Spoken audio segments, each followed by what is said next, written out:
ایک بہت بڑا گناہ بدنگاہی کا گناہ ہے.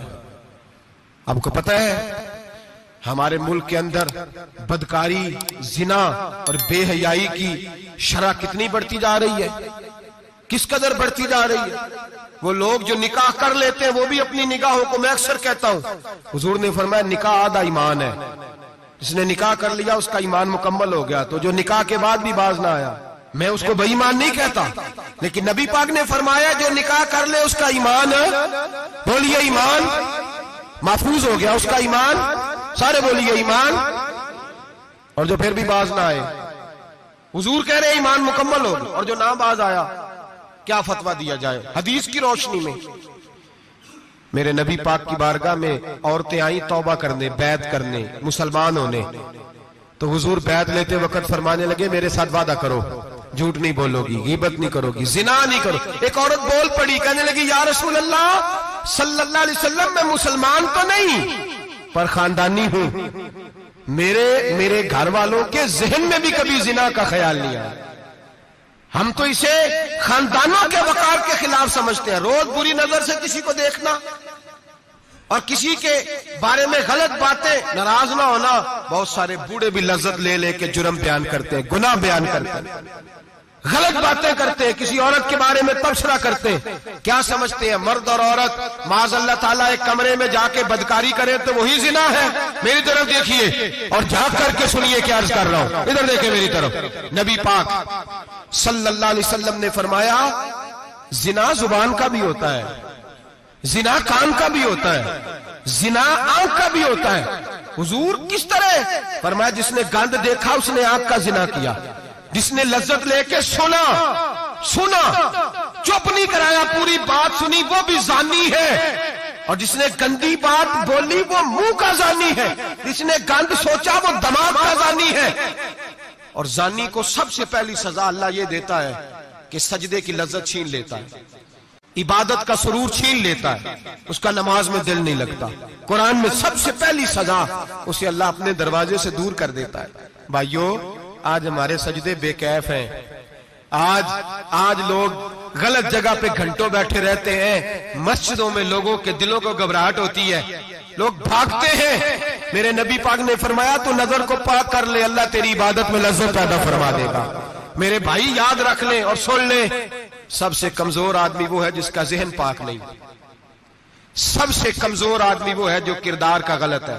ایک بات میں نے پڑھی، اب یقین کریں میرا دل کرے کہ میں آگ لگا دوں اس عنوان کو جس پہ گندگی لکھی جاتی ہے، ان اخباروں کو، ان چیزوں کو جس پہ گند لوگوں کے دلوں میں.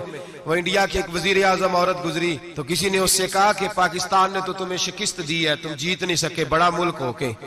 کہنے لگی کوئی بات نہیں، تھوڑا وقت ٹھہر جاؤ، ہم ان پر تہذیبی یلغار کریں گے، ان کے گھروں میں ننگا ناچ کریں گے، یہ گندی تصویریں دیکھیں گے، یہ گند میں الجھ جائیں گے. اور جو قوم گند میں الجھ جایا کرتی ہے وہ پھر کسی سے لڑنے کی طاقت نہیں رکھتی، اس کے اندر ڈٹ جانے کی ہمت نہیں ہوتی، اس کی غیرت کے جنازے نکل جاتے.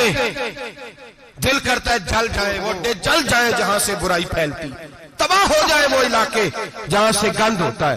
لوگ گند کی کمائی کھاتے ہیں، گند کی. ایکٹروں کے ساتھ کھڑے ہو کے فوٹویں کھچاتے ہیں اور گناہ پہ فخر کرتے ہیں. اور گندے لوگ کہتے ہیں اللہ کا فضل ہے ہم گند پھیلا رہے ہیں، ثم معاذ اللہ.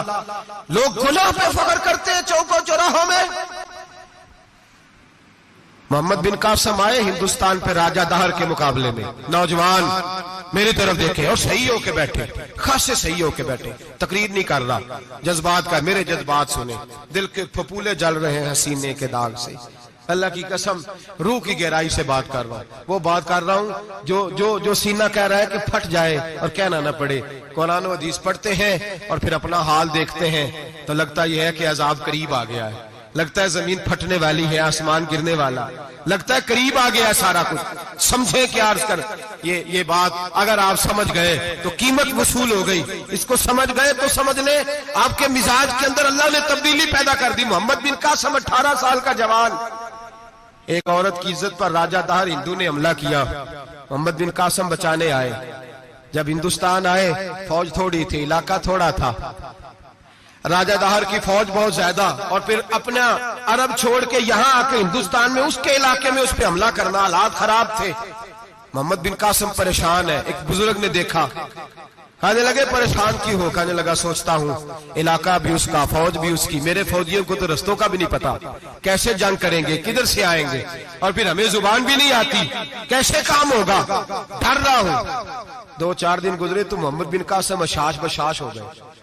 وہ بزرگ کہنے لگے خیر ہے، بڑے مطمئن ہو گئے ہو؟ کہنے لگے بس راجہ دہر ہم سے مقابلہ نہیں کر سکتا، راجہ دہر ہمارے مقابلے میں کھڑا نہیں ہو سکتا، وہ گرا کے گرا، وہ لڑکھڑایا کے لڑکھڑایا، ریزہ ریزہ ہو جائے گا۔ کہا آپ کو کیسے خوشخبری مل گئی؟ کہنے لگے مجھے پتا چلا ہے کہ راجہ دہر ذہن کا گندا ہے، وہ تو چچا کی بیٹی کو نہیں چھوڑتا، ماموں کی بیٹی کو نہیں چھوڑتا، خالہ کی بیٹی کو گندی نظر سے دیکھتا ہے۔ جس کا ذہن گندا ہوتا ہے وہ کسی کا مقابلہ نہیں کر سکتا، ہمیں فتح ہوگی، فتح، وہ گرے گا۔ وہ بزرگ کہتے ہیں میں سمجھ گیا کہ واقعی سے فتح ہوگی۔ آج کشمیر کیوں آزاد نہیں ہو رہا، فلسطین میں آگ کیوں لگی ہوئی ہے؟ مسلمان جب تک ذہن کا گندا ہے کمزور ہے، جب تک ذہن کا ناپاک ہے کمزور ہے۔ حضرت سعد بن ابی وقاص رضی اللہ تعالیٰ عنہ فرمایا کرتے تھے اللہ مسلمان کی مدد اتنی دیر تک کرتا رہتا ہے جتنی دیر تک مسلمان کا ذہن صاف رہتا ہے، کردار پاک رہتا ہے۔ آج اس لیے معاشرے میں لگی ہے، نوجوانوں تم کہتے ہو کامیابیاں نہیں ملتی، اسے کیسے کامیابی مل سکتی ہے جس کا ذہن ہی صاف نہیں؟ وہ کیسے دنیا کی بازی جیت سکتا ہے جس کی نگاہ ہی پاک نہیں؟ وہ کیسے آگے بڑھ سکتا ہے جس کے کردار میں پاکیزگی نہیں؟ اپنے آپ کو پاک کر لو، اللہ ہر مشکل میں تمہاری مدد فرمائے گا، ہر رستے میں تمہاری مدد فرمائے گا۔ اور میں نے کہا جب آدمی ناپاک ہوتا ہے تو رب کریم اس سے عبادت کی لذت چھین لیتا ہے، اور اللہ کی سب سے بڑی سزا یہ ہے کہ کسی کو سجدہ نہ لمبا کرنا دے۔ رب کریم سب سے زیادہ اس سے ناراض ہے جس کو قرآن پاک کی کھولنے کی توفیق نہ ہو۔ سب سے زیادہ رب کریم اس شخص سے ناراض ہے جو اللہ کی بارگاہ میں جھکنے کی لذت چھوڑ جائے۔ میرے نبی پاک سید عالم علیہ السلام کے صحابہ لمبی عبادتیں کرتے تھے، لمبی۔ کسی نے کہا تھا روم کے بادشاہ تھے کہ یہ مسلمان فاتح کیوں ہو جاتے ہیں؟